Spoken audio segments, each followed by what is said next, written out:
Teman kita bukan tanpa alasan jika anak remaja jarang atau bahkan tidak pernah berbagi cerita pada orang tuanya.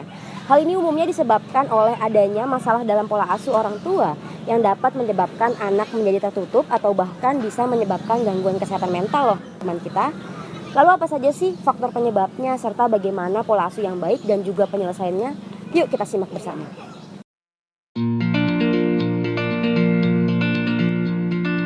Ada banyak kasus anak remaja enggan berbagi cerita dengan orang tua karena lebih percaya dan akrab dengan temannya, sehingga lebih banyak bercerita kepada temannya. Entah itu masalah sekolah, asmara, pertemanan, bahkan cita-cita. Hal ini umumnya disebabkan oleh adanya masalah dalam pola asuh orang tua, seperti orang tua yang bersikap terlalu otoriter dan permisif kepada anak remaja. Namun, bila anak remaja tidak dekat dan sulit berbagi cerita dengan orang tua, bisa berdampak buruk bagi keduanya loh teman kita. Lalu apa saja sih penyebabnya?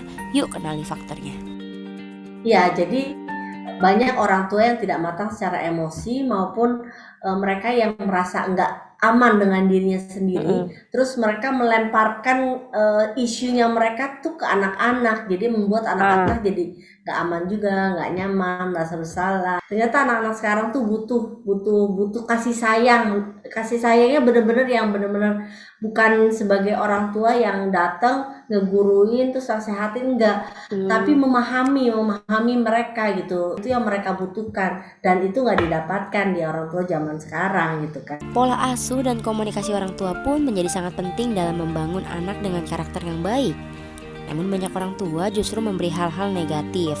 Pola asuh ini bisa dikenal dengan toxic parents, yaitu perilaku buruk orang tua baik kekerasan fisik maupun verbal terhadap anak. Namun untuk menghindari hal tersebut, para orang tua harus menerapkan pola asuh yang baik terhadap anak. Lalu bagaimana sih pola asuh yang baik untuk remaja? Jadi yang pertama itu sebenarnya sih harus membangun bonding yang kuat ya. Jadi kalau misalnya kita hubungannya nggak bagus sama anak remaja kita, maka anak remaja kita sampai kapanpun nggak akan percaya sama kita.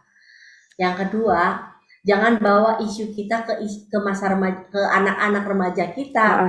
Misalnya kita cemas gitu, mama juga dulu cemas tapi mama gak gitu-gitu amat.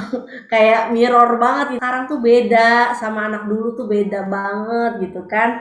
Dan anak dulu gak ada kena teknologi, anak sekarang udah banyak kena teknologi, kena sosial media, teman-temannya juga lebih modern gitu kan. Sementara kalau kita pakai pemikiran yang masih jadul gitu kayaknya gak masuk banget ke anak-anak remaja kita. Nah terus yang ketiga, menghargai, lebih memahami perasaan mereka, ditanyain gitu ya.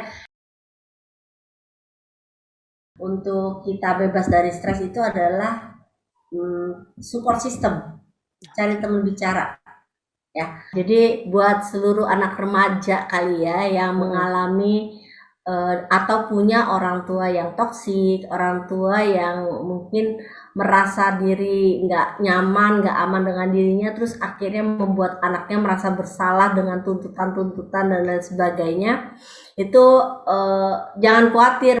Jadi kamu bisa melakukan yang bisa kamu lakukan, misalnya kamu belajar untuk mencintai diri sendiri, mulai menggali kelebihan-kelebihanmu. Saya selalu bilang sama para anak remaja, nggak usah mikirin yang nggak perlu kamu pikirin, nanti kamu stres.